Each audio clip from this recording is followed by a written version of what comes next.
Welcome to the podcast, Let the Prophets Speak. Today, we are going to begin together our study of the book of Job, the book Sefer Iyov. And today will just be an introduction to Iyov. And after today's podcast, we'll actually start to study the text itself. This is a big departure from the last several months where we've been studying together the book of Kings, that's 1 Kings and 2 Kings, Melachim Aleph and Melachim Bet, in which that book was primarily a narrative, a story of a historical narrative of the kings of Israel and Judah, the establishment of the kingdom and the end. And typically in the Nevi'im Rishonim, in the early prophets, we read narratives like that. Iyov is from the Ketuvim, is from the writings, not from the book, from the section of Tanakh called Nevi'im. This is Ketuvim. And Iyov is one of the wisdom books. It's a book primarily to teach us wisdom and not really primarily to teach us history and stories. Of course, Iyov contains a story, and but the primary thing is to teach us wisdom, similar to the books of Tehillim, Psalms, and Shir HaShirim, Song of Songs, and Mishlei, Proverbs, etc., which we're going to hopefully study together as well over the upcoming months and years as we work our way through the writings of Tanakh. Iyov is, there's a lot of things that should be discussed in introduction. The first question is, when was the book of Iyov written? As we know traditionally in Chazal, the Talmud has numerous opinions as to when Iyov was written. So the Talmud couldn't quite exactly pin down exactly when the book of Iyov was written. From a scholarly perspective, most understand the book of Iyov to be a parable, meaning the story part of Iyov. Actually, let me stop for a second and tell you a little bit about how the book is constructed. The book is a story, the story of Iyov's life, which is really the first 2 chapters and the last bit at the end of the last chapter of 42. So just a little bit in the beginning and a little bit at the end where it talks about Iyov's life. And then the bulk of it in the middle is the discussion between Iyov and his friends, and eventually the discussion with a capital D from God himself to Iyov, describing the nature and the reason, or the lack of reason, for the suffering of the innocent, and to a little bit less extent, but also an important extent, why sometimes evil prospers. That's how the book is constructed. And the way it's written is very different from those 2 parts. The narrative portion is in basic, easy to read, regular Hebrew, whereas the wisdom part is written in an extremely difficult, poetic manner. The way the wisdom books are written, often using words that are difficult to translate because they don't appear either often or sometimes, in some cases, no other place in Tanakh. But we'll work our way through these words and their translations. A lot of those words in the more difficult, more poetic parts of the book come from Aramaic or from Arabic, other Semitic languages, and they're used in various forms to add to the poetry and the beauty, but sometimes the very dark beauty, and sometimes very imaginative descriptions of different things as we will go through the book. Based on this, most assume that the book was, the story of Iyov was a well-known story throughout the Levant, throughout the time period, probably a story that goes back for thousands of years, and the parable of a man who was very wealthy, who had everything going for him, and then tragically lost it all, but remained faithful to God throughout his travails, and then in the end had his wealth restored, is a parable and a story that probably was told throughout many of the different cultures of the region over thousands of years, and it made it, and there, whether or not Iyov himself was an actual person is actually debated in the Talmud. Some think he wasn't an actual person, some think he was. When did he live? Who knows?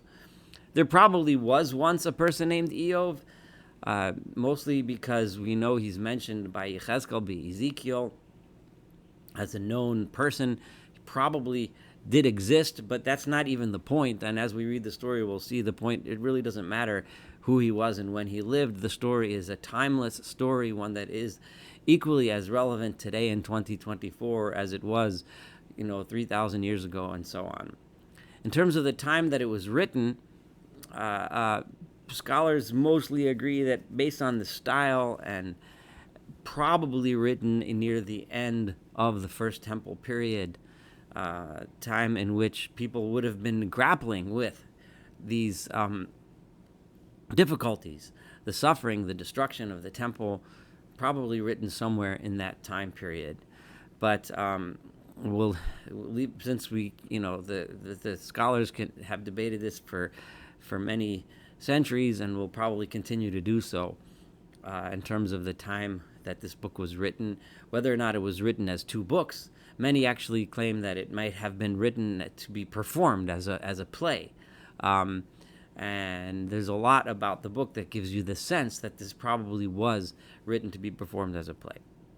Now, this book deals with the issue of theodicy, which is the question of describing why God does what he does, even though it often does not seem like something that we would consider just from our human perspective, which really deals most directly here with the question of why good people suffer. Why do bad things happen to good people? This is the central question, and then its corollary is, why do good things happen to bad people? In other words, I think I'm a good person. I think I deserve this good job. I think I deserve health. I think I deserve happiness. I think I deserve all the things that people think they deserve. I don't think I did anything wrong, right? But nonetheless, I suffer. And then when I look at others, we see horrific suffering that has occurred over the ages under so many different contexts. And why? Why does that happen? And on the flip side, why sometimes do we see that evil prospers? People can be dishonest, people can oppress others, and nonetheless prosper and seem to do just fine. This is the central question of theodicy, and this book addresses that issue in a very powerful way. Let's review for a moment the kinds of things that people over time, and now I'm going to start with religious people who believe in God, and therefore assume that if God created the world, or at least want to assume that God created a world that is just, right? And that there is punishment for evil and there is reward for good in some shape or form. And this is central to almost every religion, certainly almost every monotheistic religion. This is the central idea, that that there is justice. There's reward for good, there's punishment for evil. So if that's the case, how have people tried to deal with these questions within a religious framework? And we will get soon to irreligious frameworks as well. One approach is the idea that maybe there isn't just one God. Maybe there is two forces. Maybe there's a good force and an evil force. I'm not really familiar with Zoroastrian theology. However, I am, based on my very limited reading, and if I'm mistaken about this, then feel free to correct me, that there's a fundamental belief in Zoroastrian religion, and also in many other early Middle Eastern religions, that there's a force of good and a force of bad. There's some kind of cosmic war between good and evil, and sometimes the evil cosmic force overpowers the good one, so that when evil happens, the suffering is happening not because of God, but because of the other God. This is with the little g, who's the evil one, who sometimes overpowers and causes bad things to happen. And that evil God will reward those people who are bad. So this is reflected in some monotheistic religions, which looks upon Satan, who we will discuss at length in this book of Iyov, because the figure of Satan occurs in Iyov, and we will read about him and get a sense for where Satan falls in classic Jewish theology. But in some religion, in some forms of Christianity, and again, I'm not an expert in Christianity either, but based on what I've read, many parts of Christianity look at Satan as a fallen angel who was given the ability to act independently in an evil way and bring about evil. So this is one approach to theodicy, and that is that God isn't completely in control. At least the good God isn't completely in control, but there's another power. There's an evil power. So that's one way of looking at it. A second way is to think that maybe good people suffer. Well, by the way, let me just go back to the first one. There are fundamental flaws in that understanding. This is actually just a deep-seated problem that strikes us in our hearts. If that is how it works, that's fundamentally unfair. Why should evil be allowed to exist at all? Why should we be in a world where injustice can take place just because there's an unjust Satan or an unjust evil God, so to speak, who can do bad things? It just doesn't. It answers the question of why it happens, but it's not a very nice way to think. It doesn't really make us feel warm and fuzzy on the inside, knowing that there's this evil force out there that can cause such terrible havoc. A second approach is the approach that maybe all of us are evil to begin with. The idea that we were all born in sin, especially often coming from traditions which view the act of sexual intercourse as something deeply flawed and evil. That the lust and involved in sexual relations is something bad. So all of us are somehow born in something bad. This idea, therefore, would claim that we all need to be somehow redeemed. We need to purify ourselves, and somehow we, as human beings, we somehow deserve to be punished. So in this kind of theology, one would think, well, I suffer because we're born to suffer, right? We're born to suffer. We need to somehow redeem ourselves from this suffering. We need to somehow work past it. We have to earn the right to have a good life, to have pleasures in life. This idea finds its expression in the Christian idea of original sin. And there are some undercurrents of this found scattered throughout Jewish theology as well. Although the idea of original sin, the idea that somehow because Adam and Eve, sinned all the way back in the beginning, somehow human beings are inevitably tainted from the start. Classical Judaism, of course, rejects this idea categorically. However, the undercurrents of this idea do find their way throughout, strung out here and there throughout Jewish theology as well. So this would explain then why good people suffer. Now, there's a few problems with this as well. Of course, number one, well, it still doesn't explain why bad people can have a good life, right, or have reward. And also, there's fundamentally something extremely disconcerting, extremely bothersome about thinking that an innocent child who is born having done nothing wrong is automatically tainted from the start. It just somehow is a very disagreeable idea. But it is an idea which is thrown in to try to explain the problem of theodicy. Now, of course, those are so far two ideas. Remember, we mentioned one is the duality, the existence of evil powers that somehow oppose God. And, of course, there's different ways of explaining that. The second one being the fact that people are fundamentally flawed from the start. A third approach is the idea of reincarnation, which in some religions and in some forms of Judaism, the idea of reincarnation, especially in the Kabbalistic sources, the belief pops up a lot. And somehow the idea of reincarnation is used to explain both of these. Well, maybe the reason why this bad person is getting rewarded is because in his previous life he did something good. Or more often, the reason why this innocent person is getting punished is because in a previous life he did something bad. So he's came back down into this new life to get punished. Of course, the idea of Gilgul, as it's known in Hebrew, the idea of reincarnation, is something which can explain, on a certain level at least, why bad things happen to good people and good things happen to bad people. However, it's also very disconcerting. It's also very bothersome because, again, just the whole idea of I'm suffering for something that I never did, it's not something that I'm even conscious of. The point of suffering is to teach, assuming that it's to teach us a lesson and encourage us to be better. How am I supposed to learn this lesson if I don't even know what I did wrong because I was a different person? So the concept has a lot of flaws, and it's not worth it here to go into them. They're pretty self-explanatory and obvious, which is why many have rejected this concept. But it is in the list of attempts to explain theodicy. It deserves its place on the list of attempts, and with its problems, just like we mentioned, the first two have their problems.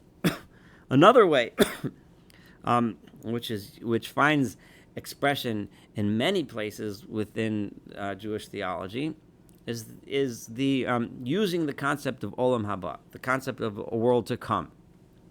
Whether the world to come is referring to the place where our souls go after death, or whether the world to come refers to the time in the future, the time after the Mashiach, the Messiah. The term is used interchangeably. Sometimes it means one, sometimes the other. However, in this sense, it's the same. It doesn't matter which sense you're using it in, because the world to come will be a place in which those of us who were good in this world, whether that means before death or before the arrival of the Messiah, right? Those of us who were good will get rewarded, and those of us who were bad will get punished.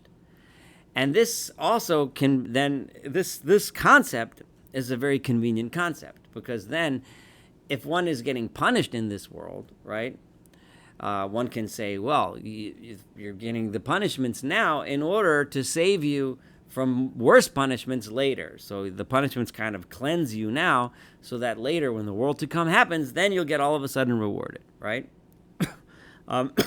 Or if you're getting rewarded now, why does the evil guy get rewarded even though he's evil? Well, because he did a few good things, so let him get rewarded, because later he's going to get punished. And later he won't have any reward left because he'll have used it all up in this world. So it's a very convenient concept, and it definitely finds its place within Jewish theology, the idea of Olam Haba. But it also still leaves us with some difficulty. I mean, if first of all, one has to have faith in the idea that there is such a thing as a world to come. And that's has to be accepted on faith. There is no evidence to its existence. I can't point to you scientific evidence that such a thing exists.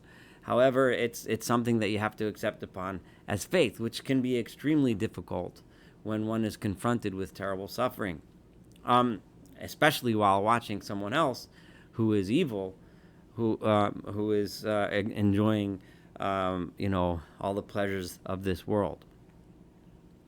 So that's one of the primary difficulties. In other words, it's very difficult to comfort somebody with that idea, although it does conveniently answer almost any one of these questions, right?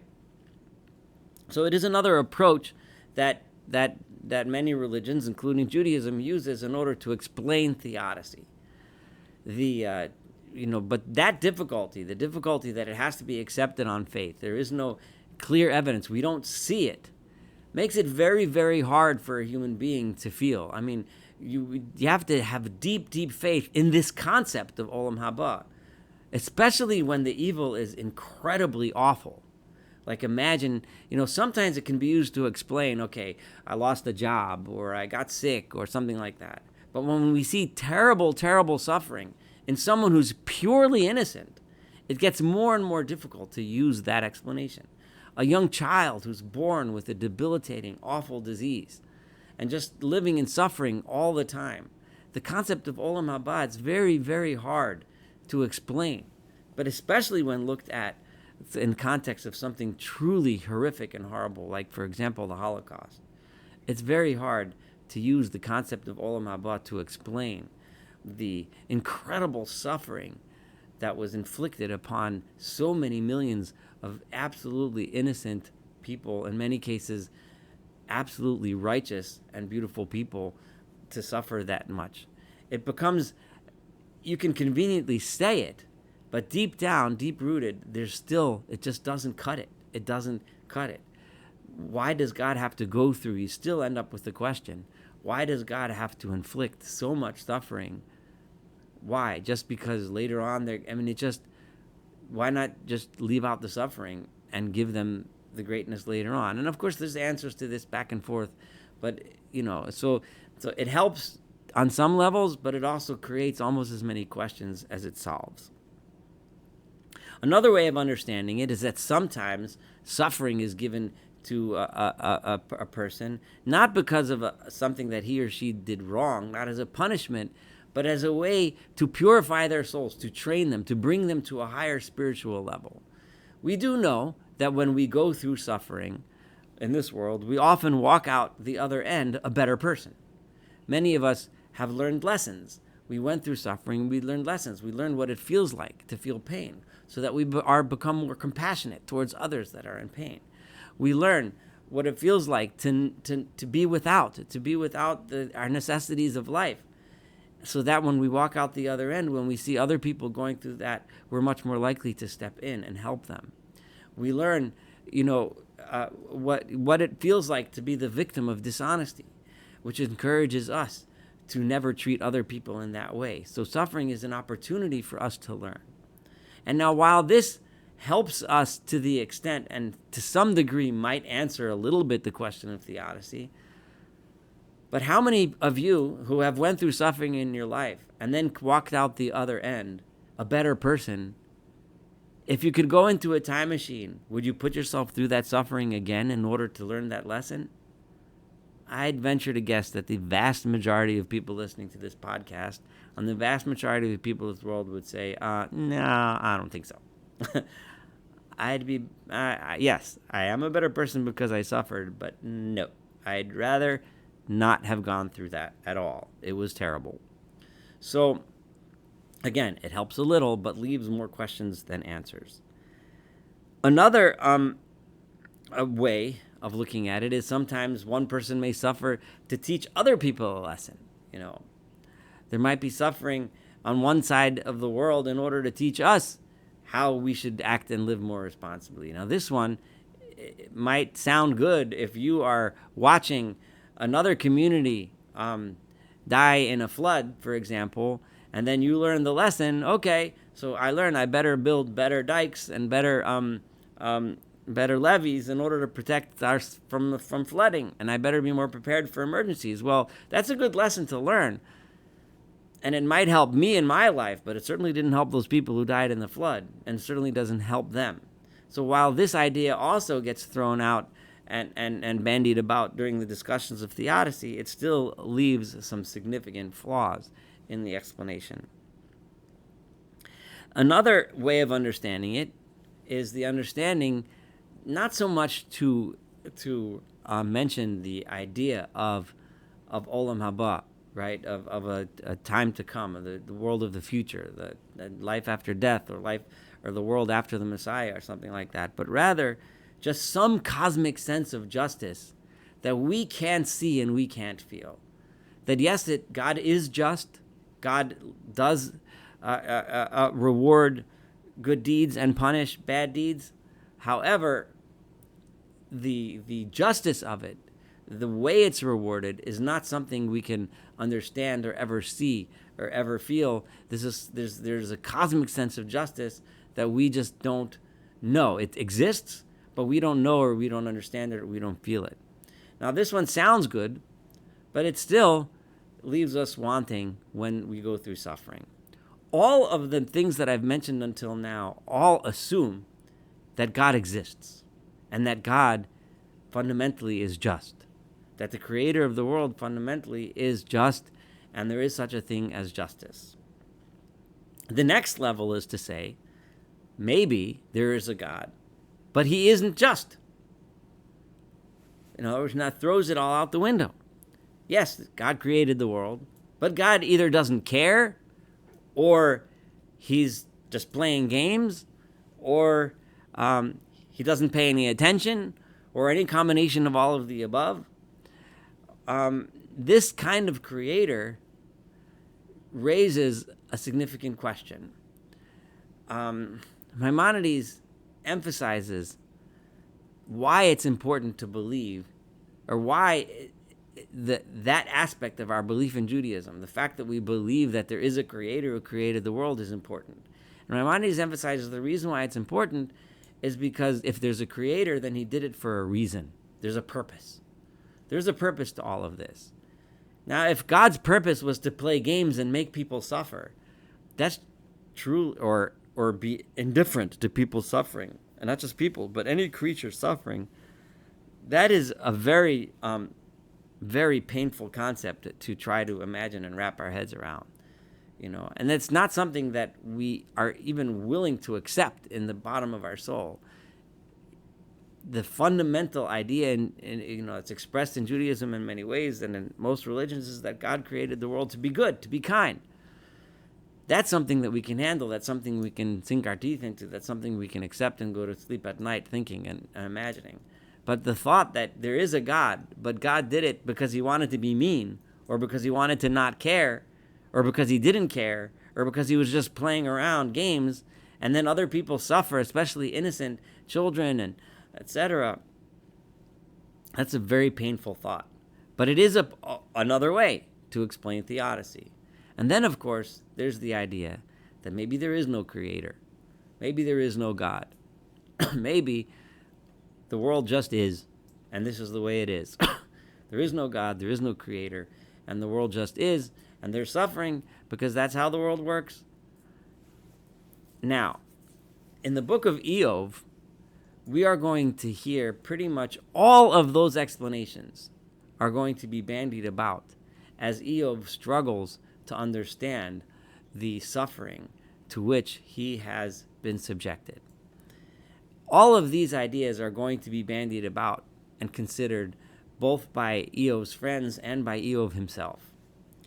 We are going to go through all of these discussions, and we are going to follow these ideas to their logical conclusions. And we're going, the idea that God, is just, but nonetheless, such suffering occurs, is the fundamental underlying idea that the Iyov and his friends are struggling with as they work their way through trying to understand Iyov's suffering, and thus the suffering of any righteous person, and to a lesser degree, but also significantly discussed why sometimes evil people do not suffer, in fact, seem to be getting rewarded.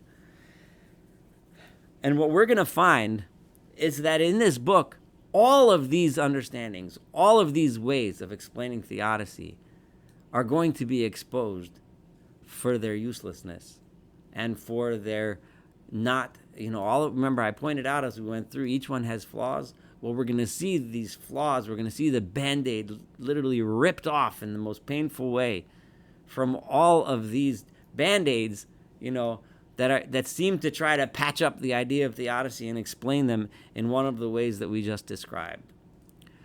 The one thing that Iyov will not consider and refuses to consider is the idea, and this we will learn as we go through, he will refuse to consider the idea that there is no creator and that this is all just random. That is the fundamental idea of faith that we are going to learn from this book.